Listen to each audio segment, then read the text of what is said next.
En cours de route, enquête de présent, deuxième émission en compagnie de Bénédicte Zitouni, sociologue, professeur de sociologie à l'Université de Saint-Louis.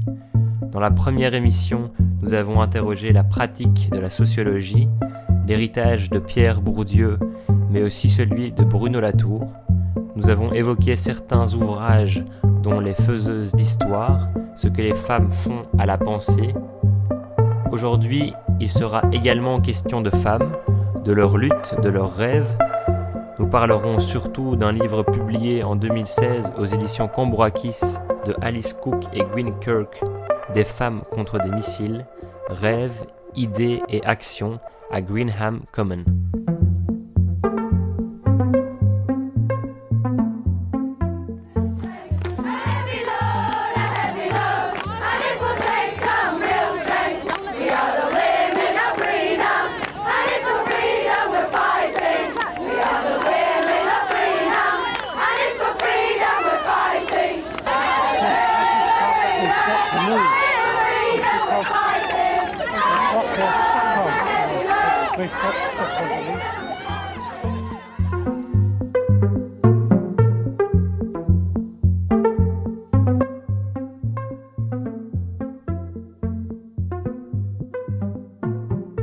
En 1981, sur un fond de guerre froide, des femmes organisent, autour de la base militaire de Greenham Common en Angleterre, un camp pacifiste pour protester contre la décision de l'OTAN de stocker des missiles nucléaires sur ce site. Par une série d'actions directes, non violentes à Greenham Common et à travers l'Angleterre tout entière, des femmes ont ainsi exprimé leur opposition à la guerre, au militarisme, à la violence, prenant le parti de la justice, de la paix, de la créativité, des échanges et de la joie. Alice Cook et Gwyn Kirk ont participé au mouvement et ont écrit ce livre en 1983 pour inciter les autres à convertir leur sentiment de passivité, d'inertie et d'impuissance en action réelle.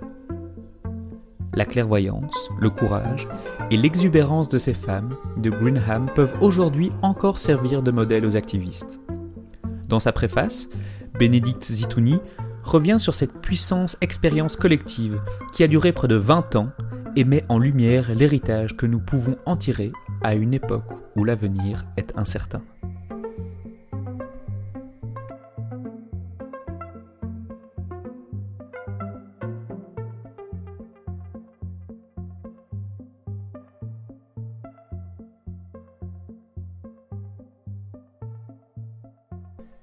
Pour commencer l'émission, nous parlerons des histoires qui nous sont transmises à travers ce livre, des traces, des petits récits, ce qu'on a parfois coutume de nommer des petites histoires, tant individuelles que collectives, mais qui ont une efficacité ou qui, pourrait-on dire, produisent une différence dans la grande histoire. Je vais peut-être d'abord dire quelque chose sur les petites histoires ou les petites inventions, et puis on pourrait, je me dis peut-être quand même alors regarder ou lire des passages, je pourrais essayer d'en trouver sur le tas dans Des femmes contre des missiles. Je me dis qu'il y a quand même des choses là que j'avais déjà lues lors d'autres présentations et qui pourraient peut-être nous intéresser. Je crois que sur des petites histoires. Donc très souvent, en fait, c'est ce qu'on me dit et c'est ce qu'on me reproche quasi, de porter une attention aux petites histoires, mais qui finalement, allez, entre nous, on est bien d'accord. Et je me rends compte de plus en plus que si on veut contrer ça, il faudra justement se poser un peu la question de la détermination, des déterminations, de la structuration et du fait que toute structuration et détermination passe au fait par plein de petites histoires et qui donc, n'est-ce pas, ne sont pas petites. Si. Et là, ça vaut quand même la peine de dire que il y a une tradition pour ne pas le mettre sur ma personne. Il y a une tradition en sociologie qui est assez puissante quand même aux États-Unis, qui est une tradition d'écologie humaine, donc c'est l'école de Chicago, mais qui est aussi en partie weberienne et qui au fait pense la société ou la façon dont les choses se trament de façon quasi darwinienne.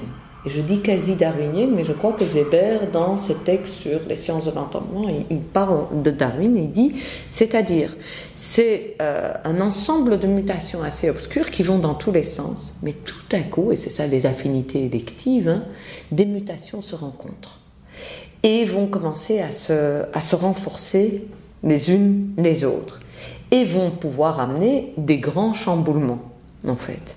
Mais donc, ce que ça il le dit pas, mais ce qu'on peut en inférer, c'est de dire on ne sait pas par où va venir la différence, les mutations qui tout à coup vont coaguler et vont changer la donne. Un autre qui a très bien théorisé ça, c'est Robert Park, donc un des grands sociologues de l'école de Chicago. Dans l'entre-deux-guerres, quand il voit arriver la Seconde Guerre mondiale, il se pose plein de questions et il se dit mais c'est pas possible, on y retourne en fait, c'est quand même comment est-ce qu'on peut en arriver là, et il va au fait parler des structures à nouveau, comme au fait il dit il y a une couche de stabilisation. Mais la société, elle est surtout faite de plein d'expérimentations et de mutations, et tout le monde thrives, donc vit, et essaye d'avancer, essaye de se débrouiller d'une façon ou d'une autre. Et à un certain moment, il y a des inventions, qu'elles soient techniques, qu'elles soient politiques ou autres, esthétiques même, qui tout à coup vont se coaguler, c'est vraiment la même idée, et alors il dit « it will break the crust ». Donc ça va vraiment faire éruption et demander aux institutions, exiger que les institutions elles-mêmes, et donc les structures au sens stable du terme, changent. Mais moi je viens de là. Je crois quand même que donc pour moi ce ne sont pas des petites histoires, puisque la détermination n'est pas justement dans la connexion de différentes histoires qui tout à coup créent un plan de consistance. Et au fait, moi, c'est ça, c'est cette prise de consistance entre plusieurs choses dont on ne sait pas exactement ce qui va prendre consistance et ce qui tout à coup pourrait jouer. Et donc à chaque fois, au fait, c'est ce on pourrait dire, l'histoire de la petite Mauda qui a été assassinée, vous n'aurez qu'à expliquer dans l'intermezzo, mais d'une certaine façon, on ne sait pas encore ce que pourrait devenir cette histoire. Maintenant, on commence à le savoir mieux, mais il y a 5 jours, on ne le savait pas. Il aurait pu y avoir un avant, un après, quelque chose qui allait connecter avec d'autres revendications. Et moi, c'est comme ça que je le vois. Et dès lors, quand on me dit petites histoires, d'ailleurs, j'ai déjà dit à des collègues, on ne peut plus accepter qu'on targue nos récits comme le récit ou le compte-rendu de petites histoires. Plutôt, ce qu'on doit essayer de démontrer, c'est que tout changement ou toute prise de consistance passe par des choses aussi concrètes que ça. Bon, voilà, ça c'est quasi un acte de foi, mais je crois que c'est aussi une inspiration darwinienne beaucoup plus présente dans le monde anglo-saxon, où ça fait beaucoup plus de sens. Donc, contre Darwin, il y a évidemment le structuralisme. Voilà, ça c'est les deux grands tenants. Et moi j'ai été beaucoup plus inspirée, donc ça veut dire que l'école de Chicago faisait du terrain en se disant c'est ça le métabolisme de la ville et c'est par là que ça va se passer. Ça va pas se passer ni par le plan, ni par l'ingénierie, donc ni par un artifice politique décidé par le gouvernement, ni donc il suffit d'avoir une volonté politique et ça va marcher. Ben non, pas du tout. Au fait, ça ne marche pas comme ça. Ni par les ingénieurs qui, au fait, vont faire une infrastructure de la ville qui vont faire que les gens vont se comporter comme il le faut. Il faut rentrer par les forces des communautés elles-mêmes, donc il faut faire de l'ethnographie, donc il faut faire du terrain, donc il faut comprendre ce qui se joue là comme invention, comme force, telle que, quelle est la ligne de force et la ligne de fuite du hobo. Qu'est-ce que ça a permis ? Ça a permis les beatniks, ça a permis la contre-culture. Le hobo n'est pas mort, d'une certaine façon. C'est ça. Et ça file à travers toute analyse en termes de petites grandes histoires. Et voilà. C'est à la fois petit et grand, le hobo. Donc juste pour dire, si on se place dans une lignée plus darwinienne et que je commence à revendiquer, mais pas quasi à la Haraway, à la ligne Margulis, c'est pas un Darwin comme on l'a réduit The Struggle for the Fittest, c'est pas de ça qu'on parle, mais donc des mutations multiples et de la prise de consistance et des lignes qui passent par là. La question va plutôt être comment est-ce qu'on raconte des histoires concrètes de telle façon à ce qu'elles se connectent et qu'on montre qu'elles ont fait une différence. Et donc, ça me donne la possibilité d'amener ceci, des femmes contre des missiles, où en fait, il s'agit, vous connaissez déjà, mais comme je vais quand même un peu expliquer, j'imagine, il s'agit d'un livre qui est sorti au début des années 80, 1983, je crois, et dirigé, si on peut le dire, par Alice Cook et Gwyn Kerr, qui participer à l'action. Alors de quelle action est-ce qu'il s'agit? C'est l'occupation d'une base militaire en Angleterre qui s'appelait Greenham Common et que des femmes pacifistes, antinucléaires, anarchistes, d'horizons assez différents ont occupé pour mettre fin au nouveau déploiement de missiles nucléaires en Europe. Donc il y avait plusieurs pays qui sont concernés, qui étaient concernés à l'époque. Donc c'est vraiment quand la guerre froide reprend. Au début, donc c'est 1979, la décision des États-Unis de déployer donc des missiles nucléaires à travers l'Europe. Et donc il y aura quelques résistances, dont celle de ces femmes qui vont occuper une base militaire et qui finalement vont décider de le faire seules. Il n'y aura que des femmes autour de la base militaire, donc unisexe. Et elles vont y rester, donc là c'est en 81, donc on est déjà 2-3 ans après le début de l'occupation, elles vont y rester jusqu'en 2000. C'est là que le camp fermera ses portes, si l'on veut. Et entre-temps, évidemment, les missiles sont partis. Alors, pourquoi est-ce que je dis ça ? C'est évidemment pas une petite histoire. Occuper un lieu pendant 20 ans, si on appelle ça une petite histoire, alors il faut me dire quelle est la grande histoire. Alors ça veut dire qu'au fait on sait dans quel lieu sont les grandes histoires, c'est-à-dire la bourse, le parlement et le gouvernement. Si on est un peu foucaldien, on sait que c'est pas au centre que ça se passe tout le temps. Donc d'office on sait que c'est pas une petite histoire parce que l'exploit est énorme. C'est 20 ans d'occupation. Donc plusieurs générations et des milliers de femmes qui sont passées par ce camp en Angleterre. D'ailleurs, en Angleterre, on connaît très bien cette histoire. Donc, ce n'est pas une petite histoire. Néanmoins, quand j'ai fait la préface à ce livre, et donc c'est Isabelle Cambourakis qui m'a demandé de faire la préface, quel était mon objectif? C'est qu'on ne dise pas « ces femmes ont occupé les lieux et ça a été important pour des raisons symboliques ». C'était un acte symbolique. Et moi, tout ce que j'ai essayé de faire, au fait, c'est de dire, ce n'est pas symbolique, elles ont réellement changé un rapport de force. Elles étaient sur l'arène politique en plein milieu du rapport de force. Et donc, j'ai dû, au fait, aller voir dans les archives du cabinet de Margaret Thatcher pour démontrer que Thatcher, elle avait deux problèmes. C'était les mineurs au Pays de Galles et les femmes à Greenham Common. Et que Greenham Women, c'était, à un certain moment, elle l'a même dit, ça a été un de ses cauchemars, parce que c'est très difficile à gérer. Et donc, toute la question a été de dire, ça a fait une différence. Cette occupation a fait une différence, surtout qu'il n'y en avait pas qu'une, il y en avait plusieurs. Et donc toute la préface, au fait, tourne autour de en quoi est-ce que ça fait une différence, en quoi est-ce que les choses se seraient vraisemblablement, on ne peut jamais que spéculer mais se seraient déroulées différemment.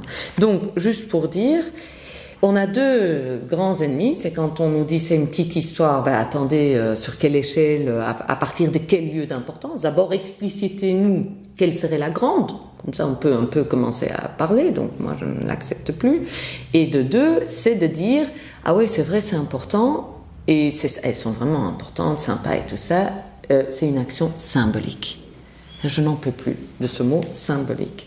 Puisque si c'était juste symbolique, c'est-à-dire dans une sorte d'arène, ça ne change rien, mais au réel, aux actions, mais c'est bon pour l'esprit et pour les représentations, et ça donne un peu de courage et tout ça. Et donc voilà, ça a été l'objectif.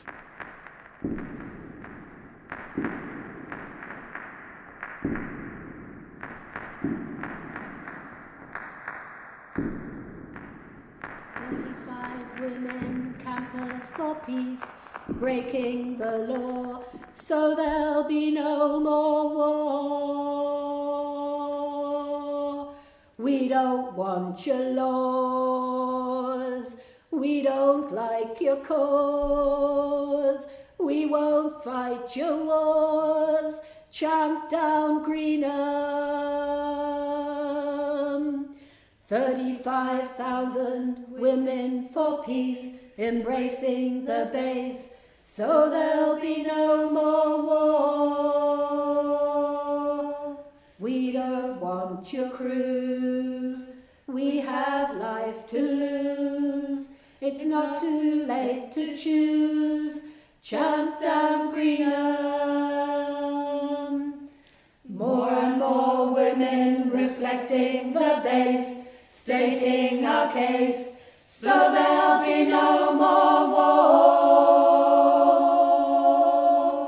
We won't live in fear, we will always be here, till the skies are clear, chant down Greenham. 35,000 women for peace, embracing the base, so there'll be no more war. We don't want your laws, we don't like your cause, we won't fight your wars, chant down Greenham.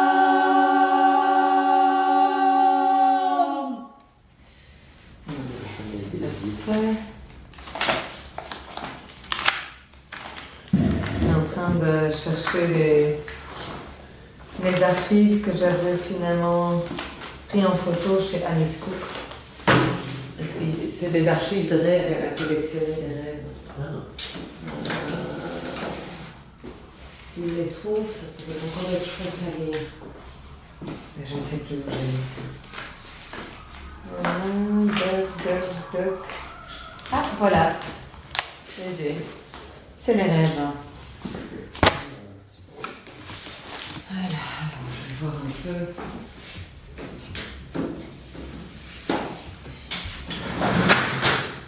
Voilà. Alors. C'est des photos que tu as prises. Oui, là-bas, sur place. Et au fait, elle demande à ce que ça trouve un lieu d'archivage. Elle est en demande, évidemment, puisque, voilà.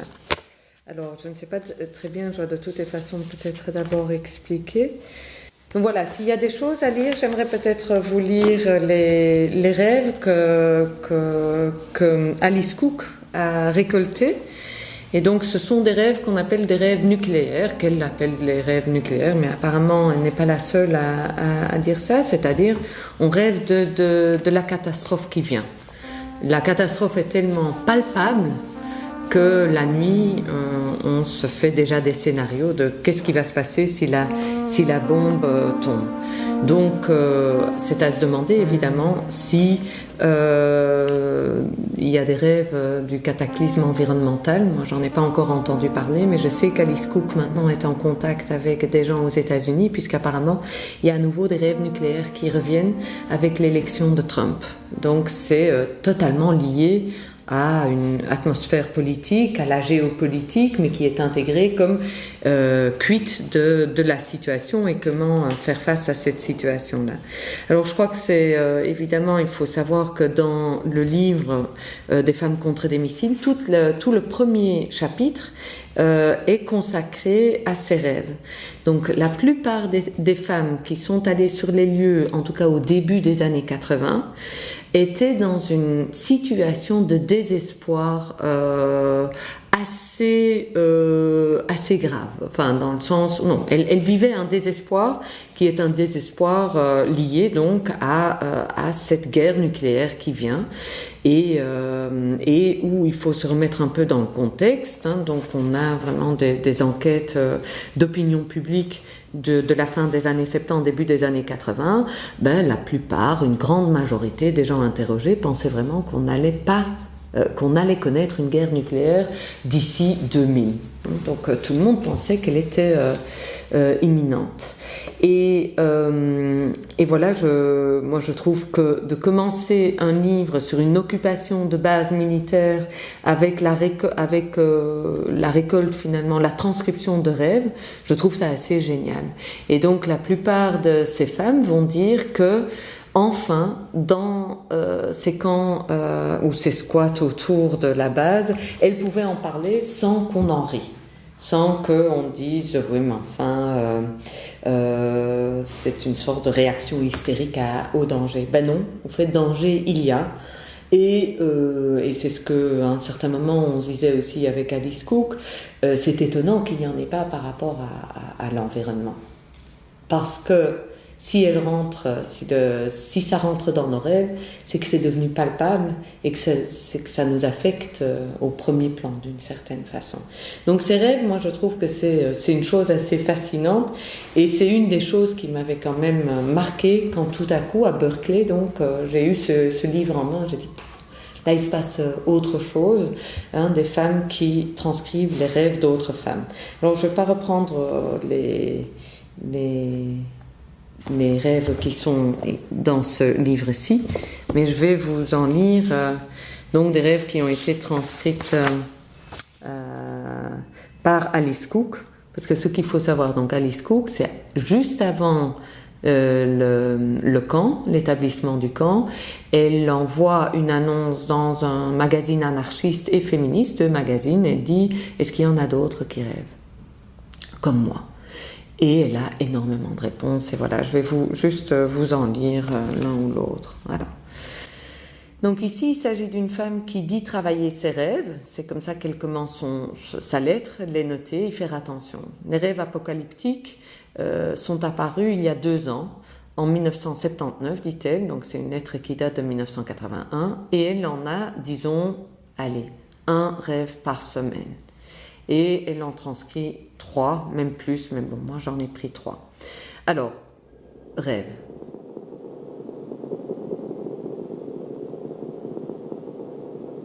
Je me réveille à cause des éclairs et explosions de lumière causées par les bombes qui tombent peu à peu et produisent des champignons atomiques non loin de là. Je regarde à travers la fenêtre et vois que les bombardements se rapprochent jusqu'à ce qu'ils soient juste au-dessus de nous. La maison tremble et continue à se déplacer, nous laissant derrière eux.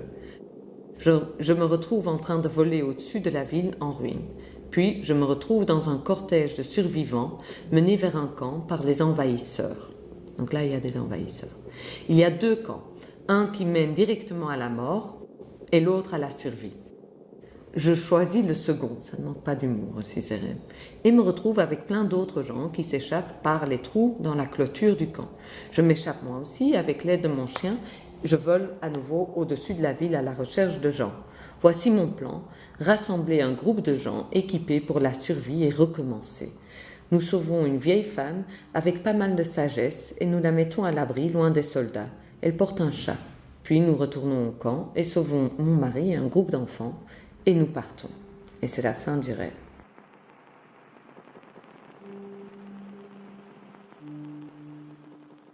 Je vais en lire un deuxième.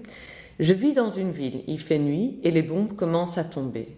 Je cours dans les rues vides jusqu'à ce que j'arrive dans un lieu qui ressemble à un parc et qui est comme une ville dans la ville, un portail vers un ailleurs. J'aide quelques personnes à surmonter la clôture et rentre dans une maison qui se trouve dans le parc. Là, je rencontre à nouveau une vieille femme qui me souhaite la bienvenue. J'ai réussi à me mettre en sécurité et je survivrai la guerre. Elle me promet de faire de moi son apprenti et de m'enseigner tous ses savoirs secrets hérités du vieux monde. Elle est une sorcière. Et donc il y en a plein de ce genre-là. Il y en a une qui est très très belle, enfin il y a une transcription, donc un rêve, où la femme dit, on sait que la bombe a été lancée et on a 10 minutes pour se préparer. Je vais chercher mes enfants, je vais chercher tout le monde, plus ou moins, et on attend que donc l'explosion arrive. Et je suis en paix, il n'y a aucun problème. Que nous, on disparaisse, ça me va. Mais tout à coup, je réalise que le monde lui-même s'arrête de fonctionner. Ça, c'est insupportable.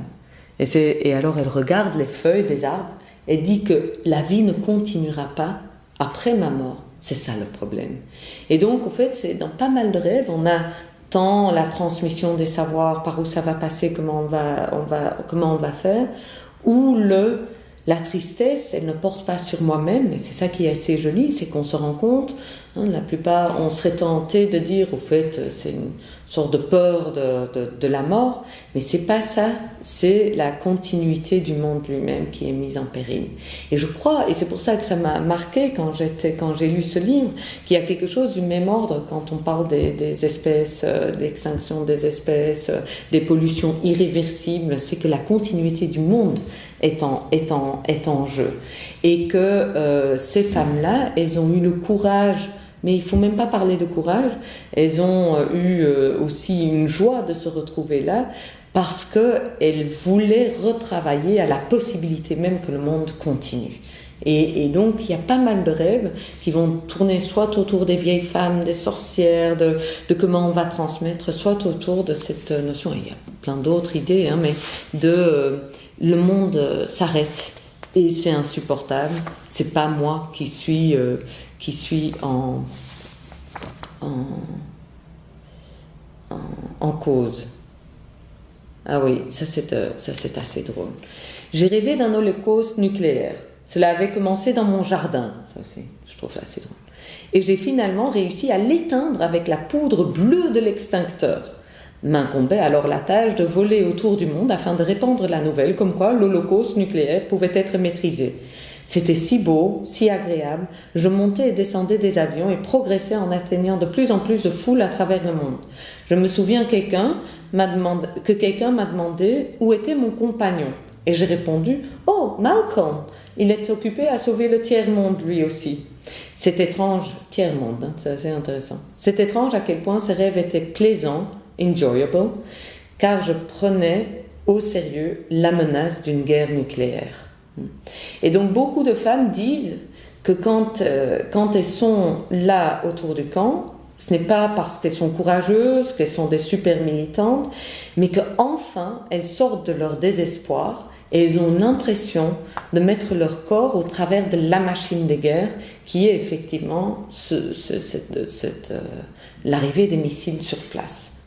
Et donc elles vont avoir des stratégies où elles vont essayer de saboter toutes les expérimentations que mènent les militaires, c'est-à-dire on doit sortir les missiles nucléaires et pouvoir les cacher si jamais les Russes allaient bombarder les lieux, et donc il y a toute une stratégie, une tactique. Elles ne sont pas juste là, elles mettent vraiment leur corps au travers de la machine de guerre, et elles disent, mais vraiment, c'est tout le premier chapitre, le début c'est les holocaustes nucléaires, et puis le fait mais nous on y fait quelque chose, et au fait on a de la joie d'agir tout simplement.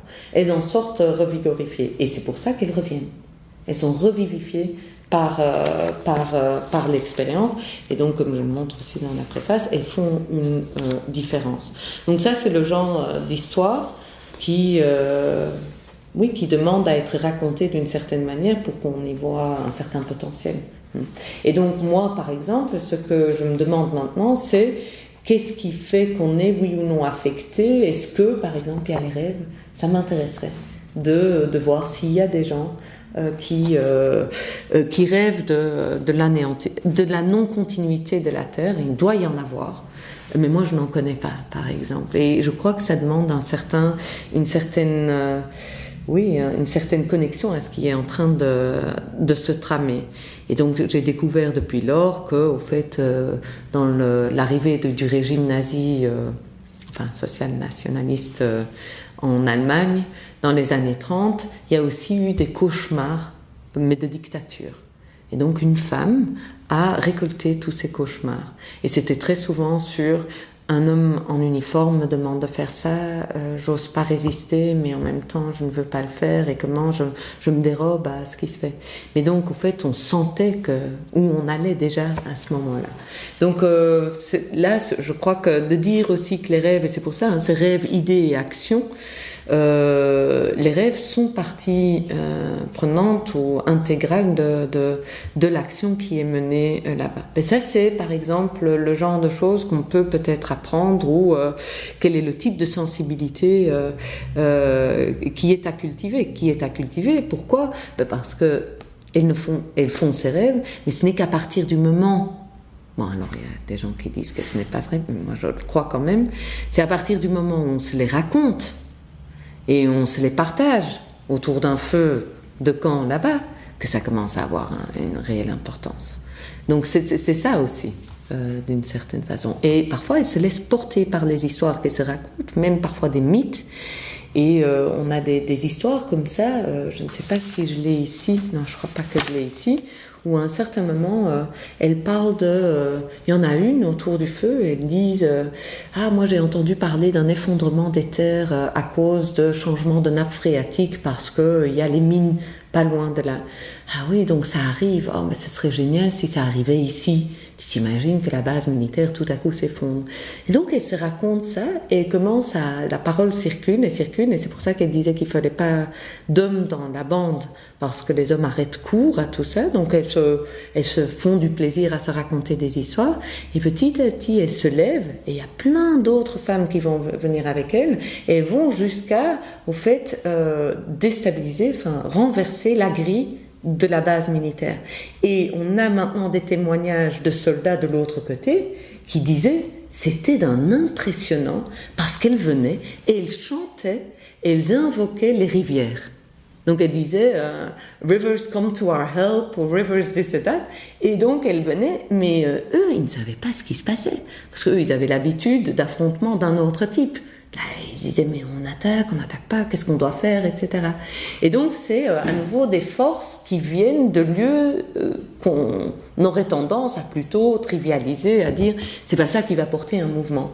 Mais pour elles, les histoires et les contre-histoires, elles ont lu toutes les histoires d'Ehrenreich sur les sages-femmes, les histoires de la persécution des sorcières, et se lisaient tout ça. Et se disaient tout ça autour des camps, et ça leur donnait une force dont on n'a pas idée. Et c'est pas une force que symbolique dans les représentations. Ça fait que dans l'affrontement, elles tenaient là où d'autres militantes ne tenaient pas, tout simplement. Donc voilà, c'est ce genre de choses qu'on peut apprendre des femmes contre des missiles, et qui dépassent pour moi toute idée préconçue de qu'est-ce qu'une action politique, finalement. Voilà, ça c'est une des histoires que je voulais peut-être vous raconter.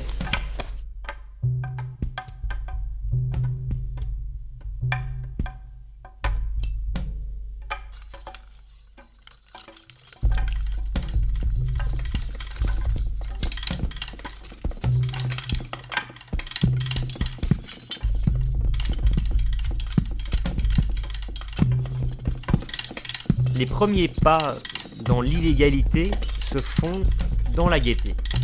Pour autant, le seuil de la légalité n'est pas aisément franchi. La plupart des femmes disent que c'est le sentiment de nécessité, de colère aussi, qui les a poussées de l'avant et qui leur a permis d'oser désobéir. Telle cette antiquaire retraitée et respectable, comme elle dit, qui refuse d'abord de couper la grille ou, selon ses mots, de vandaliser la propriété. Mais tout à coup, lors d'un échange avec les soldats, les évidences basculent. Comment osent-ils ? Confrontés à ce système qu'elle qualifie alors d'obscène parce qu'il menace cette planète qui lui est chère, et ce, en toute impunité, elle s'énerve, se fâche et se trouve finalement emprisonnée et convoquée devant le juge pour sa participation aux incursions dans la base. Il n'y a là aucun sacrifice. L'antiquaire dit éprouver du plaisir à agir. Elle se sent devenir cet être ambivalent et redoutable qu'est la sexagénaire en colère. Elle joue, et elle en joue à chaque action, et elle invite d'autres femmes à en faire autant. Stand up, women, make your choice. Create a world without nuclear death. Now together we are strong. Break the nuclear chain. Building bridges between our divisions. I reach out for you, won't you reach out for me? With all of our voices and all of our visions, sisters, we can make such a sweet harmony. Building bridges between our divisions. I reach out for you, won't you reach out for me? I reach out for you, won't you reach out for me? Sisters, we can make such a sweet harmony. Sisters, we can make such a sweet harmony. I reach out for you, won't you reach out for me? I reach out for you, such a sweet harmony. Sisters, we can make such a sweet harmony. Sisters, we can make such a sweet harmony. Sisters, we can make such a stand up. Stand up, stand up, stand up. Women, make your choice. Create a world without nuclear death. Now together we are strong.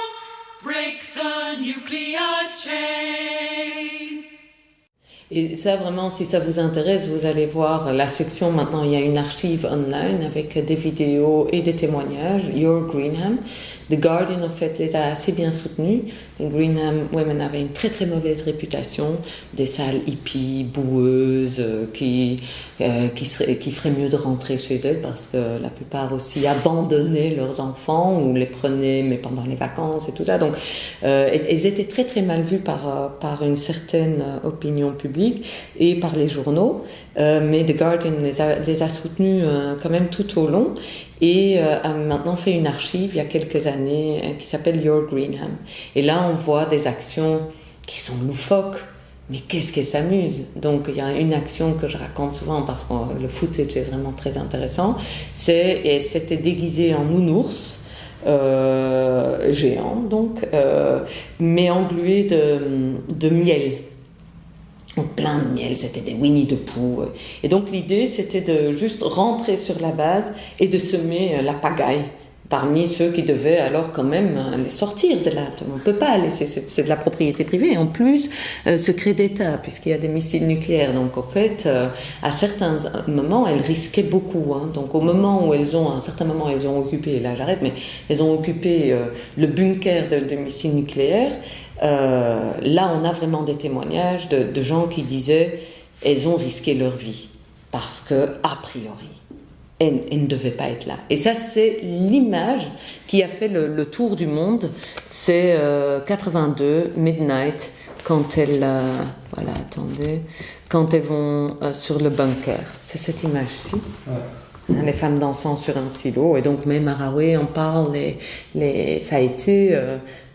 Parce qu'il faut bien se dire, on est en pleine guerre et elles vont sur le silo qui est censé abriter les missiles nucléaires. Donc elles sont quand même sur un territoire qui, au fait, où on peut... Oui, c'est des actions, sincèrement. Maintenant, on les voit autrement, mais à l'époque, c'était assez dangereux. Mais donc là, c'est les nounours. Je vous parlais de l'action des nounours englués de miel. Et les policiers, à nouveau, ne savent pas quoi faire. Et ils ont un plaisir dingue, parce qu'à chaque fois la touche, ils sont dégoûtés eux-mêmes, ils comprennent pas ce qui se passe, donc, et il y a que des fous rires de A à Z. Et elles sortent de là avec on recommence, on tient. Elles ont tenu grâce à ça. La joie, l'humour, et elles le disent à un certain moment, ça je peux pas vous le retrouver, mais c'est dans l'action directe, elles disent l'imprévisibilité c'est notre force. Et le nombre évidemment, nombre et l'imprévisibilité, donc la non-codification. Donc voilà, il y a beaucoup à apprendre de ce genre d'occupation, mais il y en a plein. Enfin, ça rigorge en fait, que dès qu'on commence à chercher, il y a plein de choses évidemment à raconter. Voilà, donc petite histoire, grande histoire, voilà, on est à un certain moment quand on commence à vraiment voir tout ce qui se joue et se trame comme intelligence, comme tactique, stratégie, on se dit mais c'est ni l'un ni l'autre en fait, hein, on est dans les deux à la fois. Et des policiers qui se sont fait, qui ont changé la vie aussi. Ça aussi, elles ont clairement, ça c'est quelque chose, je sais que c'est pas très, qu'on n'aime pas ça dans les milieux peut-être de militantisme radical, mais tu ne sais pas à l'avance exactement comment ils vont réagir. Il peut y en avoir qui seront affectés, et tant mieux, parce qu'on en a besoin. C'est un débat qui a lieu aussi à Notre-Dame-des-Landes. Est-ce qu'on a besoin des environs ou pas ? Est-ce qu'on a besoin des gens juste en dehors ou pas ? C'est une réelle question. Et là, c'est certain que les femmes de Greenham Common disaient toute alliance, tout soutien est bon à prendre. Parce qu'on est dans l'adversité ici. On est dans un lieu dangereux, potentiellement pour nous. Donc voilà, il y a beaucoup à apprendre de ces Greenham Women. Super. J'utilise le terme petite histoire parce que c'est celui qu'on entend beaucoup. Tout à fait. Tu as bien raison de dire que non, c'est pas des petites histoires. Et que c'est pas juste un des récits qui nous font du bien. C'est non, des choses tout à fait. Très sérieuses qui Tout pèsent, à fait. qui Et c'est d'ailleurs un des problèmes chez des gens, des collègues avec qui je suis en affinité, mais où très vite on est content de juste avoir fait foisonner les récits. Ah non, mais moi pas du tout. Enfin, ça c'est vraiment, si on ne peut pas faire une différence et donc montrer qu'il y a des pistes autres, ne fût-ce qu'en termes d'équipement politique, on pourrait dire ceci est une expérience qui nous donne des équipements politiques. Oui, désolée. Oui, au fait, ça se pose la question des équipements. Et moi, je suis assez d'accord aussi qu'il faut aller titiller les parlementaires. C'est ça qui est assez dingue. C'est pourquoi est-ce que c'est toujours... les oppositions. Oui, tout à fait. Et c'est vraiment... ça, c'est la bêtise propre au monde militant. Je crois que les questions de bêtise et de faiblesse, elles sont propres à chaque pratique. Et ça c'est vraiment typiquement où des chercheurs qui se pensent politiquement engagés et qui pensent aussi qu'ils doivent commencer à hiérarchiser. Par contre, je trouve que ce qui est vrai, c'est que dans une situation, certaines choses vont marcher et d'autres pas. Voilà, donc, et que donc chaque situation, mais je l'ai appris de ces féministes-là, chaque situation requiert à nouveau une pensée de comment est-ce qu'on peut les surprendre, comment est-ce qu'on peut mal les prendre, comment est-ce que, et comment est-ce qu'on peut tenir nous. Et à chaque fois, ça va se poser autrement. Et donc, elles ont aussi été interpellées, elles ont occupé à un certain moment le Parlement. Et elles ont été chanter des chants de deuil. Et ça mettait une sale ambiance au Parlement. En fait, ils ont essayé de continuer la session et ils n'arrivaient pas parce qu'il y avait une telle ambiance de deuil et de lamentation que, ça n'avait plus beaucoup de... Mais elles en sortaient à nouveau revivifiées. C'est ça aussi. C'est pas simplement qu'est-ce qui marche, mais c'est comment est-ce qu'on tient et comment est-ce qu'on revient. Toutes disent qu'elles reviennent et qu'elles veulent instaurer d'autres rapports. Il y en a beaucoup, au fait, qui quittent leur mari d'ailleurs, qui disent non, mais moi ça c'est plus possible après ce que j'ai vécu là-bas. Donc il y a un peu de cette idée de mode de vie alternatif, même si là aussi on ne fait pas honneur au fait, quand on appelle ça comme ça. Mais voilà, les mots on fait avec ce qu'on a sous la main. Donc voilà, j'espère que j'ai vraiment bien pu les défendre parce que sincèrement il y a beaucoup de pensées stratégiques dans ce qu'elles ont mis. Mais bon, j'ai écrit là-dessus et tout, donc on peut toujours y revenir si jamais ça ne passe pas bien, parce que ça me ferait mal au cœur, au fait, en termes de... Je suis quand même une relayeuse et c'est pas que j'ai peur d'Alice Cook, elle va pas entendre et tout, mais c'est...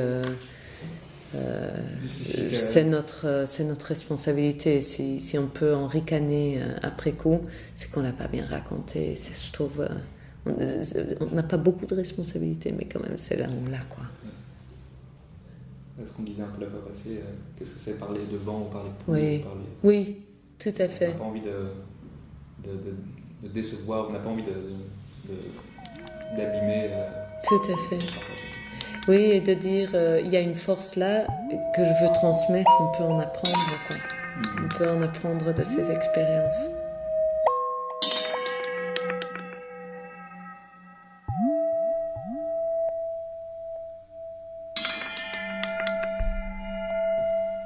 Du genre C'est un extrait de Femmes contre domicile. Ok. On peut lire page 130. Voici un extrait des Femmes contre des missiles, c'est la page 138. Alors,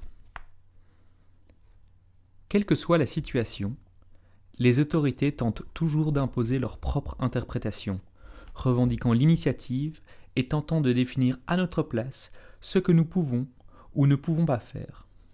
Il y a un risque que dans certaines actions non violentes, comme les blocages ou les daïns, deviennent une nouvelle norme qui entrerait dans un ensemble de pratiques jugées acceptables et autorisées, comme ça l'est devenu pour les rassemblements et les défilés. De même, des tactiques telles que refuser de bouger à la suite de nos mises en garde de la police ou se faire poids mort lors d'une arrestation pourraient devenir de nouvelles règles à respecter plutôt que des choix à faire en fonction des circonstances. Nous devons toujours rester concentrés sur ce qui est le plus efficace dans une situation donnée. C'est un défi à notre imagination et à notre intelligence. Si chacune s'y attelle vraiment, elle sera en mesure d'être dans la rupture et dans la confrontation sans être violente. Notre force évidente est que nous sommes potentiellement très nombreuses. Mais il est tout aussi important que nous soyons imprévisibles, simplement parce que les autorités ne s'attendent pas à être continuellement défiées de façon créative et non violente. Nous pouvons toujours les prendre par surprise, car elles ne peuvent pas deviner ce que nous déciderons de faire la fois suivante. En ce sens, les gens n'ont pas conscience de leur propre force. Nous ne savons pas ce que nous pouvons faire, car très peu y ont suffisamment réfléchi et ont commencé à traduire leurs idées en action. Et alors, regardez les passages qui parlent de la stratégie. Oui, parce qu'il y en a quand même... mais voilà, il y a des moments où elles en parlent très très très bien. Voilà, regardez, je vais juste vous la lire, parce que c'est 138, donc comme ça vous pourrez aller relire, mais je crois que c'est à ça que je pensais. Quelle que soit la situation, les autorités tentent toujours d'imposer leur propre interprétation, revendiquant l'initiative et tentant de définir à notre place ce que nous pouvons ou nous ne pouvons pas faire, ce que nous faisons même. Il faut éviter la capture. Il y a un risque que certaines actions non violentes comme les blocages ou les daïns, c'est quand on fait les morts, donc on simule au fait ce qui va se passer et on bloque dès lors la circulation ou le trafic. Ou les daïns, que ces actions non violentes donc deviennent une nouvelle norme qui entrerait dans un ensemble de pratiques jugées acceptables et autorisées entre guillemets, comme ça l'est devenu pour les rassemblements et les défilés. Alors, de même, des tactiques telles que refuser de bouger à la suite des mises en garde de la police ou se faire poids mort lors d'une arrestation pourraient devenir de nouvelles règles à respecter plutôt que des choix à faire en fonction des circonstances. Nous devons toujours rester concentrés sur ce qui est le plus efficace dans une situation donnée. C'est un défi à notre imagination et à notre intelligence. Si chacune s'y attelle, elle sera en mesure d'être dans la rupture et dans la confrontation. Notre force évidente est que nous sommes potentiellement très nombreuses, mais il est tout aussi important que nous soyons imprévisibles. Simplement parce que les autorités ne s'attendent pas à être continuellement défiées de façon créative et non violente. Nous pouvons toujours les prendre par surprise, car elles ne peuvent pas deviner ce que nous déciderons de faire la fois suivante. En ce sens, les gens n'ont pas conscience de leur propre force. Voilà, c'était ça. C'était à ça que je pensais. C'est page 138. Non, c'est trop bien. Voilà, et c'est, au fait, c'est, dans le chapitre, je pensais de l'action directe, mais je crois que c'est la violence. Parce que la non-violence a vraiment divisé les groupes militants à l'époque, et notamment avec pas mal de marxistes. Il y avait des... Encore maintenant, je pense qu'il y a... Tout à fait. Et donc elles disent, c'est au lieu de la passivité, c'est de la... C'est une réelle stratégie de l'imprévisibilité, de l'imagination. Ça aussi, j'aime beaucoup. Et disent, au fait, les rêves participent de cette imagination et des tactiques qu'on peut mettre en avant. Ça peut être la lecture qui ouvre bien la vision. Oui. Donc, je vais vous envoyer les passages auxquels je pense qui pourraient vous aider, plutôt que de lire ma préface, alors de les lire elles. Ce qui est génial, c'est qu'il y a plusieurs voix. Donc, Alice Cook et Winkirk ne font que le lien entre tous les témoignages. Et donc, il y a des témoignages sur la non-violence, sur la joie, sur les rêves, sur l'unisexe aussi. Hein, il y a vraiment, et il y a des choses qui sont plus compliquées. Hein. La responsabilité individuelle, par exemple, c'est chacun a la responsabilité d'agir, et à un moment où ça devient assez culpabilisateur. Mais voilà, ça fait partie de... Et alors, se servir de la loi, c'est génial aussi, par exemple. C'est un chapitre génial de comment des avocates ont commencé à réaliser que la loi était un instrument qu'il fallait juste être plus fin que l'adversaire. Et il y a quelque chose de jouissif là-dedans. C'est ça qu'on voit. Et c'est ça qui m'a vraiment marqué quand j'ai repris les écoféministes, c'est qu'il y en a qui, vraiment, dont ils se dégagent une telle puissance. Voilà, donc elles en font partie, mais elles ne sont certainement pas les seules. Voilà. Merci beaucoup pour le temps que tu nous as accordé. Ah oui, non, mais de rien. Merci beaucoup pour l'occasion que ça donne d'un peu parler de tout ça, parce qu'on n'a pas rarement, au fait, ouais, on a rarement l'occasion de revenir sur ces choses-là. Donc, voilà. Ouais, c'est vrai, c'est ce qui se dit aussi, je crois.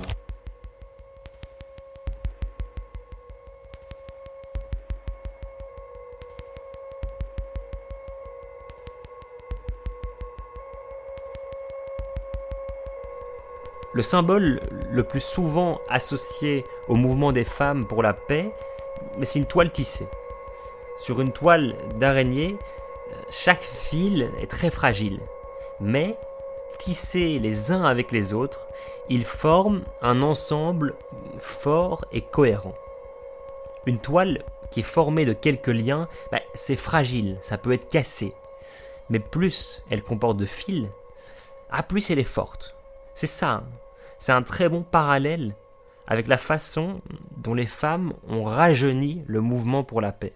Parce que c'est en créant de nombreuses connexions au moyen de divers canaux qu'un réseau étendu de femmes engagées à œuvrer pour la paix a pu naître et grandir. Le camp des femmes pour la paix de Greenham Common est l'un des fils constitutifs de ce réseau et témoigne de la clairvoyance et de la détermination ressenties par tant de femmes sur la question des armes nucléaires.